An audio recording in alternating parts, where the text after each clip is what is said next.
Hello everyone, कैसे हैं आप सब। उम्मीद करता हूं कि आपकी पढ़ाई बेहतरीन चल रही हो। जैसा कि हम देख चुके हैं कि हमारा जो यूपीएससी है वो अपने मेंस के एग्जाम ले रहा है।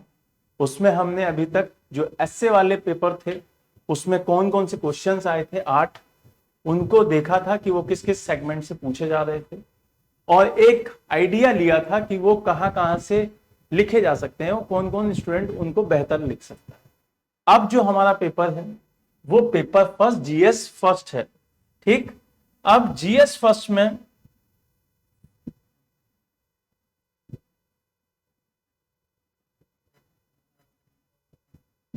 हाँ, तो जो जीएस है, जीएस फर्स्ट के पेपर में आप देखते हैं कि आपके दो सेगमेंट बहुत इंपॉर्टेंट दिखाई देते हैं, आपका एक हिस्ट्री और एक ज्योग्राफी।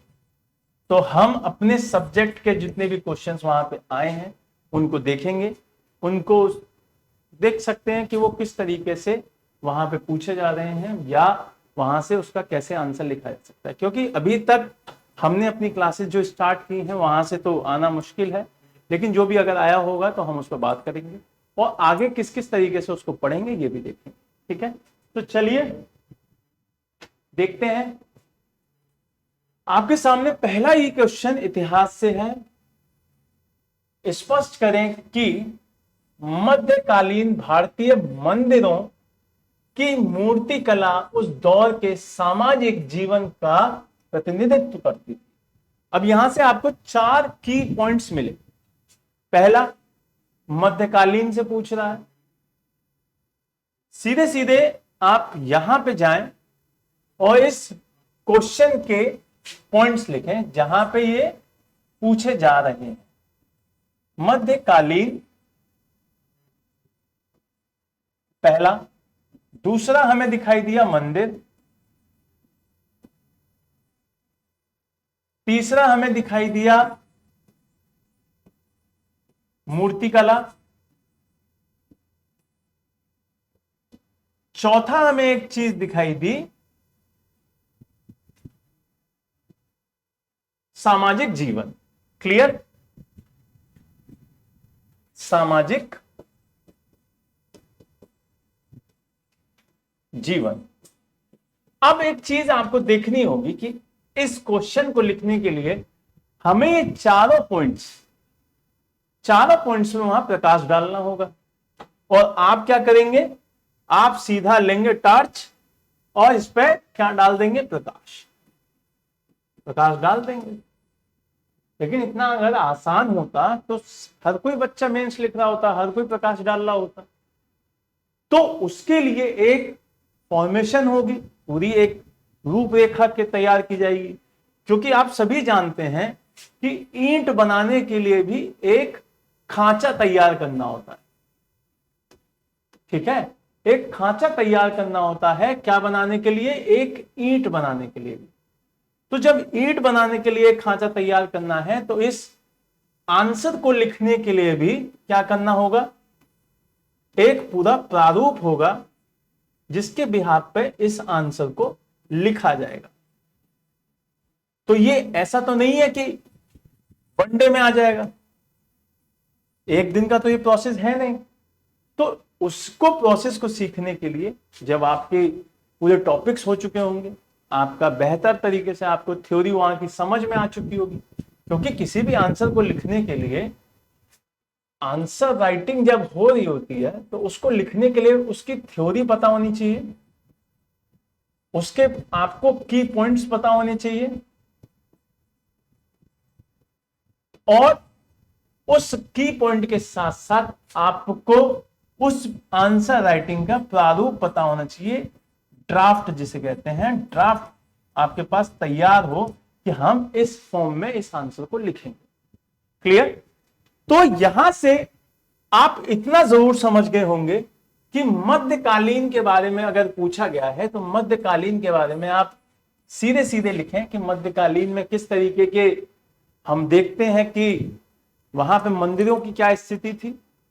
मंदिरों की अगर स्थिति बहुत बेहतर है किसी के समय में तो वो बताएं और बहुत खराब है वो बताएं। फिर उसके बाद मंदिरों में किस किस तरीके के देवताओं की पूजा हो रही थी, आप उनका जिक्र करें, और किस शैली के मंदिर दिखाई देते हैं उनका जिक्र करें। फिर उसके बाद मूर्ति किस तरीके की फॉर्म में दिखाई देती हैं, अगर गांधार में दिखाई देती हैं, मथुरा में दिखाई देती हैं, या किसी और फॉर्म में दिखाई देती हैं तो उनका जिक्र करें। फिर उसके बाद वहां का जो सोशल, वहां की लाइफ चल रही थी उन मंदिरों के साथ क्या अटैच थी, क्योंकि आप अगर जब मंदिर की बात आती है तो आप देखते हैं कि 3 फॉर्म में मंदिर दिखाई देते हैं, नागर, द्रविड़ और बेसर। ये 3 फॉर्म में मंदिर दिखाई देते हैं, और इन मंदिरों की फॉर्म में जब नागर के बारे में पढ़ रहे होते हैं तो हम हिमालय वाला जो एरिया है उसके बारे में बात कर रहे होते हैं, या जो उत्तरी भारत का एरिया है, नॉर्थ इंडिया जो दिखाई देता है, वहां पे बात कर रहे हैं। अब आप ये सोच रहे होंगे कि सर ये इतनी शॉर्ट फॉर्म में क्यों लिख रहे हैं, क्योंकि ये अभी आपके आंसर राइटिंग क्लास नहीं है, ये आपको की पॉइंट्स तैयार करने हैं कि आपका आंसर का ड्राफ्ट क्या होना चाहिए, उस पर क्या लिखना है। फिर उसके बाद जो द्रविड़ शैली है उसके बारे में हल्का सा आप बताएं कि द्रविड़ शैली आपकी साउथ इंडिया में दिखाई देती है, और इसमें किस तरीके के मंदिर बनाते हैं, गोपुरम दिखाई दे रहा है, कुछ भी दिखाई दे रहा है। फिर उसमें आप बेसर शैली के बारे में बताएं कि जो मिड भारत है, जो मध्य भारत दिखाई देता है,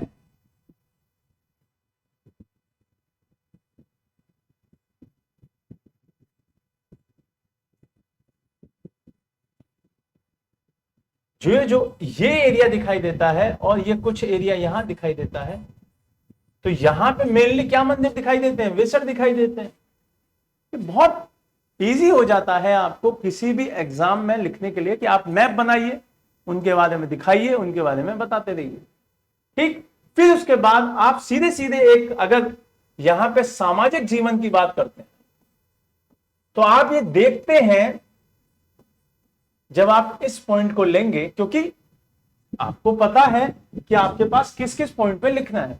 पहली हेडलाइन मध्यकालीन होनी चाहिए, दूसरी मंदिर होनी चाहिए, तीसरी मूर्तिकला, और चौथी जब आप सामाजिक जीवन लिख रहे होंगे तो सामाजिक जीवन में आपको नॉर्थ इंडिया का सामाजिक जीवन और दिखाना होगा, और उसी तरीके से साउथ इंडिया का भी सामाजिक जीवन दिखाना होगा, क्योंकि सामाजिक जीवन जो साउथ इंडिया के मंदिरों के आसपास दिखाई देता है वो बहुत बेहतरीन दिखाई देता है, बहुत इकोनॉमिकल, अच्छा दिखाई देता है, लेकिन उसी अगर सापेक्ष में नॉर्थ इंडिया की देखे जाए तो उतने उन्नत नहीं दिखाई देते।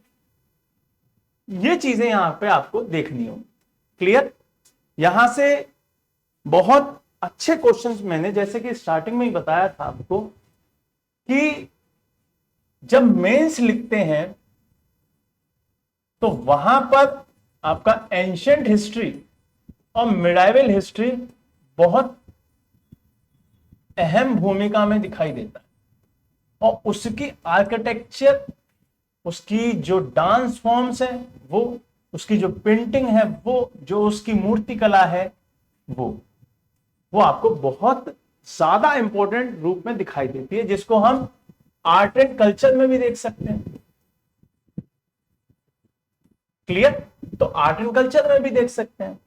अब हमें ये चीज समझ में आ गई होगी कि अगर हम जो क्लासेस पढ़ रहे थे और प्री में अगर क्वेश्चन नहीं दिखाई देते, लेकिन प्री ही हमारा अकेला टारगेट नहीं है, हम मेंस भी तो लिखेंगे भाई।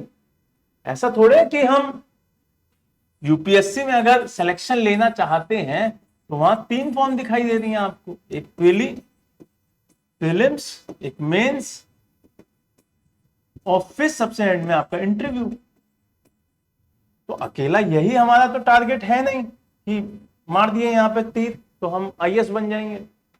हमको ये भी निकालना होगा और फिर ये भी निकालना होगा, और इसको निकालने के लिए आपको एंशिएंट, मिडाइवल और आर्ट एंड कल्चर ये बहुत अच्छे से पढ़ने होंगे। ठीक है, चलिए अपने दूसरे क्वेश्चन पे चलते हैं। यहां से आपको समझ में आ गया होगा कि पहले आप इस क्वेश्चन पे देखिए, क्वेश्चन से अपने की पॉइंट्स लीजिए, मध्यकालीन, फिर मंदिर, फिर मूर्तिकला और सामाजिक जीवन, इन चारों पे आप बता दीजिए कि भाई यहां पे ये हुआ करता था, मध्यकालीन में इस तरीके की बात है, मंदिर में ये है, मंदिर की शैली 3 दिखाई देती है, मूर्ति काल में मूर्ति इस तरीके के इस देवता की मूर्ति दिखाई देती है, और सामाजिक जीवन इस तरीके की शैली पे दिखाई देता है। अगले क्वेश्चन पे चलते हैं। अगला क्वेश्चन है आपका सेकंड नंबर का भी क्वेश्चन हिस्ट्री से ही है, थर्ड का भी हिस्ट्री से। अगले क्वेश्चन पे अगर हम देखें कि अधिकांश भारतीय सिपाहियों वाली, अब सबसे बड़ा टारगेट हमारा क्या होता है कि हम क्वेश्चन को समझ लें एक बार, और क्वेश्चन समझने के बाद जब हम देखते हैं कि वो क्या अच्छे से हम बता पा रहे हैं, डिलीवर कर पा रहे हैं, तो वो सबसे बड़ी हमारी पहली जो लक्ष्य होना चाहिए, जो पहला टारगेट होना चाहिए, वो होता है क्वेश्चन को समझना। अधिकांश भारतीय सिपाहियों वाली ईस्ट इंडिया कंपनी की सेना क्यों तात्कालिक, उस प्रेजेंट टाइम के तात्कालिक भारतीय शासकों को, जो संख्या बल में अधिक और बेहतर सुसज्जित सेना से लगातार जीतती रही, कारण बताएं। अब यहां पे क्या दिखाई देता है क्वेश्चन में कि अधिकांश जगह, ये नहीं कहा है कि हमेशा, पहली चीज तो हमेशा नहीं कहा, यह आपको ध्यान रखना है कि हमेशा नहीं कहा है, अधिकांश कहा है, मेनली कहा है, ज्यादातर कहा है, ठीक है। तो भारतीय सिपाहियों वाली, कौन से सिपाही, भारतीय सिपाही वाली कौन सी सेना, ईस्ट इंडिया की सेना। क्लियर, सेना किसकी है, ईस्ट इंडिया कंपनी की है, लेकिन है कौन से उसमें सैनिक, भारतीय हैं। वो क्यों, तात्कालीन भारतीय शासक, जो भारतीय शासक की संख्या बल वाली अधिक, संख्या में बहुत ज्यादा है और सुसज्जित दिखाई दे रही है, जिसके पास हथियार भी बहुत बढ़िया है, उनसे भी जीतती आ रही है। अब क्यों, तो यहां आप देखेंगे कि ऐसा क्यों हो रहा है। आप देखिए इस क्वेश्चन में दो चीजें समझ में आ रही होंगी आपको। एक तो ये कि दो मिलिट्रीज हैं, एक मिलिट्री है आपकी ब्रिटिश, और एक मिलिट्री जिसको वर्सेस में रख दीजिए इंडियन लोकल रूलर्स की। अब यहां से जो यहां के शासक हैं और यहां जो ब्रिटिश कंपनी है, उसकी मिलिट्री दिखाई दे रही है, और ये सारे के सारे व्यक्ति ज्यादातर कौन है, ये भारतीय हैं, संख्या में क्या है, कम है। यहां पे कौन है, सारे के सारे ही भारतीय हैं, ये भी भारतीय हैं, लेकिन यहां संख्या क्या है, ज्यादा दिखाई देती है, सुसज्जित दिखाई देती है, हथियार बढ़िया है, सब कुछ बढ़िया है, फिर भी कौन जीत रहा है, ये जीत रहे हैं अधिकांश, ये हार रहे हैं अधिकांश। अब ये क्यों हो रहा है, इसका होने का सबसे बड़ा कारण बताने से पहले आप लिखिए कि इन्होंने यहां के लोगों को तोड़ा, क्योंकि यहां भी भारतीय हैं, यहां भी भारतीय हैं, तो इन भारतीयों को इनकी कुछ कमजोरियां पता होंगी। क्लियर, तो अब जब आप आंसर दे रहे होंगे तो उसमें कुछ कारण डालिए कि मोस्ट इंपॉर्टेंट जो कारण आपको पता होने चाहिए, वही जैसे मैंने आपको बताया की फैक्टर्स आपके पास पता होने चाहिए कि उन्होंने जो कुछ वर्ग हैं, कुछ वर्गों को अपनी ओर मिलाया,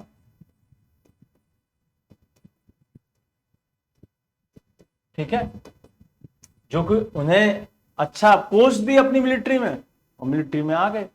दूसरा, जो शासक थे उनकी फौज में क्या किया, कुछ अपने गुप्तचर छोड़ दिए या उनके किसी भरोसेमंद आदमी को किधर मिला लिया, अपनी तरफ मिला लिया।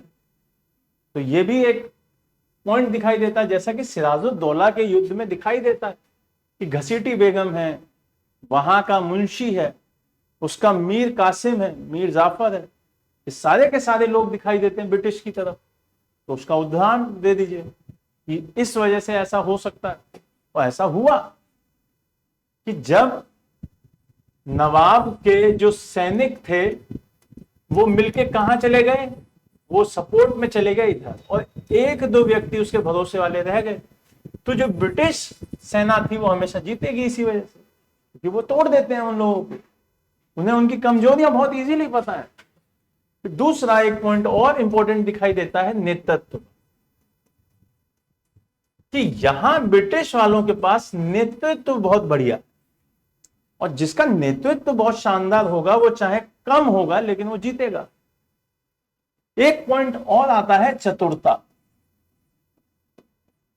चतुरता में ब्रिटिशर्स का कोई मुकाबला नहीं है, वो अत्यधिक चतुर है, फॉक्स माइंड है, एकदम लोमड़ी वाले दिमाग के लोग कहे जाते हैं, कि उन्हें जीतने के शाम दाम दंड भेद वाले वो लोग हैं, तो दिखाई देते हैं कि वो किस तरीके की पॉलिसीज बना रहे हैं। ठीक है, तो ये सारे के सारे पॉइंट जब हम पढ़ रहे होंगे उस चीज को तो और बेहतर तरीके से इस पर बात करेंगे, क्योंकि अभी हम आपको उस तरीके से बताएं तो मे भी ना समझ में आए, क्योंकि जितने टॉपिक हुए हैं वहां से भी बहुत सारी चीजें अभी रह गई हैं, क्योंकि अभी हाल ही में 3 क्लासेस स्टार्ट हुई हैं, 3 टॉपिक आपके कवर हुए हैं, और क्वेश्चन ही पूरे पेपर से 3 से 4 या 5 क्वेश्चन आते हैं। तो आप ये सोचें कि एक दिन में आपके महल बन के तैयार हो जाएगा, तो ऐसा तो मुश्किल है। ठीक, अगले क्वेश्चन पे चलते हैं, जो कि है आपका ये 30 नंबर का, औपनिवेशिक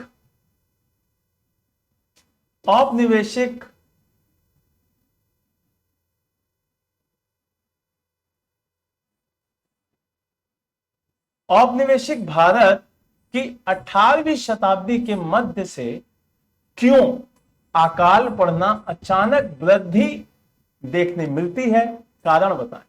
अब कारण बताने लग जाएंगे आप, लेकिन आपने ये नहीं सोचा कि इसमें की पॉइंट्स क्या क्या। एक तो बोला औपनिवेशिक भारत, ठीक है, अभी आपने एक न्यूज देखी होगी कि 15 अगस्त को, इसकी मैंने एक वीडियो भी डाली थी, कर्तव्य पथ जो बना है कि भारत का राजपथ बना अब कर्तव्य पथ, ठीक है, तो उसकी न्यूज भी थी। आप ये देखें कि औपनिवेशिक भारत, ये एक शब्द आपको ध्यान में रखना है। फिर उसके बाद 18वीं शताब्दी, ये आपको ध्यान में रखनी है। फिर उसके बाद दिखाई देता है अकाल। तो इन सारे पॉइंट्स को आप लिख लीजिए। अब लिखिए कि हम जिस बारे में बात कर रहे हैं वो क्या है। एक तो औपनिवेशिक काल, ठीक है, औपनिवेशिक काल। दूसरा एक पॉइंट दिखाई देता है कि अकाल, और एक पॉइंट दिखाई देता है, अकाल नहीं होता है, अकाल होता है, ठीक है, इसको सही कर देते हैं, अकाल, ठीक। और एक पॉइंट क्या दिखाई देता है आपको, 18वीं शताब्दी। अब इन तीनों पे अगर हम जब जिक्र करेंगे कि औपनिवेशिक काल क्या होता है, कॉलोनिज्म सिस्टम दिखाई देता है, कॉलोनी सिस्टम, ठीक है। अब इसमें क्या होता है कि एक शक्तिशाली राज्य जब दूसरे राज्य पर अधिकार करके उसे एक अपनी कॉलोनी की तरह काम करवाता है, उसे दास की तरह काम करवाता है, तो उसे उसका उपनिवेश बोलते हैं, जीता हुआ क्षेत्र बोलते हैं, उपनिवेश, कॉलोनी बना लेना, ठीक है। तो जैसे कि ब्रिटिश यहां दिखाई देते हैं और उनकी एक कॉलोनी दिखाई देती है जिसको इंडिया बोलते हैं, इसी तरीके से और भी कॉलोनीज थी जिनको आज हम कॉमनवेल्थ देश बोलते हैं, ठीक है, वो दिखाई दे रहा है वहां पे औपनिवेशिक काल में। फिर मेन पॉइंट यहां पे ये दिखाई देता है, अकाल। अब अकाल क्यों पड़ रहे हैं, उसके कुछ कारण होंगे, और इसके जो कारण दिखाई देते हैं वो दिखाई देते हैं कि उनकी जो खेती वगैरह है वो इस तरीके की उन्होंने लागू करवाई जो कि नगदी फसल है, नगदी फसल। तो नगदी फसल जो दिखाई देती है उसमें बहुत सीधे सीधे एक ऐसे, कपास है, नील है, ये सारी फसलें ऐसी हैं जो कि नगदी हैं और वो वहां पे कराई जा रही है, जिसकी वजह से यहाँ की जो जमीन है वो क्या हो रही है, उसकी उर्वरक जो क्षमता है वो घट रही है। और जब घटेगी उर्वरक क्षमता तो सीधे सीधे अकाल दिखाई देते हैं। इसके जलवायु परिवर्तन भी कुछ कारण रहे हैं, लेकिन ये पॉइंट बहुत इंपॉर्टेंट दिखाई देते हैं। तो जब हम आधुनिक भारत पढ़ रहे होंगे वहां से ये चीजें देखेंगे। ठीक है, तो ये 3 क्वेश्चन आपके हिस्ट्री के डायरेक्ट सेगमेंट से दिखाई देते हैं। इसके बाद अगर कुछ 1-2 क्वेश्चन एंड में दिखाई देते हैं, अगर मैं उनको भी ले लूं तो वो दिखाई देते हैं आपके यहां इस वाले सेक्टर में।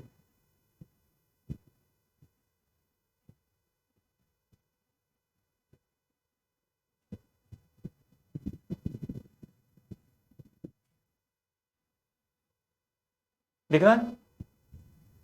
चलिए अब यहां पर देखें कि एक क्वेश्चन आपको दिखाई दे रहा होगा, ये 18वें नंबर। आप 18वें नंबर पे क्वेश्चन, इससे पहले के जो क्वेश्चंस हैं वो हमारे हिस्ट्री के नहीं हैं, तो आपको उस पर ज्यादा ध्यान नहीं देना। 18वें नंबर का क्वेश्चन एक दिखाई देता है कि भारतीय समाज में जाति, क्षेत्र, धर्म, समानांतर पंथ की विशेषता की विवेचना कीजिए। अब ये क्वेश्चन आपको संस्कृति से, जो आपकी सभ्यता वगैरह है वहां से दिखाई देता है। तो यहां जब हम संस्कृति पढ़ रहे होंगे, जब हम सभ्यता पढ़ रहे होंगे, उन पे जब जाएंगे तब ये वहां से क्वेश्चंस आपको क्लियर समझ में आएंगे कि ये किस तरीके से लिखे जाएंगे। क्योंकि अगर मैं अभी बताने लग जाऊंगा तो ये इतिहास से बिल्कुल अलग है। इनका जब आप सामाजिक परिवेश वगैरह पढ़ चुके होंगे वहां ज्यादा आपको अच्छे से समझ में आएंगे। अगले क्वेश्चन पे चलते हैं। क्या सहिष्णुता, सम्मिलित एवं बहुलता मुख्य तत्व है जो धर्मनिरपेक्षता के भारतीय रूप का निर्माण करते हैं? तर्क संगत उत्तर दें। तो ये सेम वही सेगमेंट आपका जो संस्कृति वाला है, जो कि आपका तभी कंप्लीट हो सकता है जब आप आर्ट एंड कल्चर कंप्लीट कर चुके हो, प्लस इसके बाद जो मेंस का संस्कृति वाला जो मेन सेगमेंट दिखाई देता है, जिसमें सामाजिक जो व्यवस्थाएं हैं उनको पढ़ना है, उनके बारे में जब आप पढ़ लेंगे तो आपको ये बहुत इजीली समझ में आने लगेगा। तो हमारे जो मेन क्वेश्चन थे हिस्ट्री वाले सेगमेंट के, वो ये 3 थे, और इन तीनों के बारे में हमने अच्छे से समझा कि इस तरीके के आंसर किस तरीके की फॉर्म में लिखे जाएंगे और किस किस तरीके से वो लिखने चाहिए। क्लियर? तो इस तरीके से आगे के जो क्वेश्चन है वो आपके सब्जेक्ट्स के टीचर्स आपको अच्छे से बता पाएंगे। ज्योग्राफी के पेपर में, इकोनॉमिक्स वाले सर आपको इकोनॉमिक्स में बता पाएंगे, पॉलिटी के क्वेश्चन वाले जो हैं आपको पॉलिटी में बताएंगे। मेरा सेगमेंट यहीं पे है, ये जो क्वेश्चंस दिखाई दे रहे हैं। उम्मीद करता हूं कि आपको अच्छे से बता पाया होगा कि आपको क्या क्या पढ़ना है, क्या क्या छोड़ना है। मस्त तरीके से इन क्वेश्चंस को एक अच्छे रूप में समझिए, सोचिए कि हम इसका अगर आज आंसर लिखते तो किस तरीके से लिखते, क्या लिखते उसमें। और जब आप यहां पर आके तैयारी करना स्टार्ट करेंगे मेंस की, जब आप लिखेंगे, क्योंकि बहुत जल्दी आपको ये दिखाई देने लगेगा आपके अंदर अंतर आए हैं, और अंतर किस तरीके के कि आप आंसर लिखना एक बढ़िया फॉर्म में स्टार्ट कर चुके हैं। ठीक है, तो घर पे रहिए, सुरक्षित रहिए, पढ़ते रहिए। जय हिंद, जय भारत।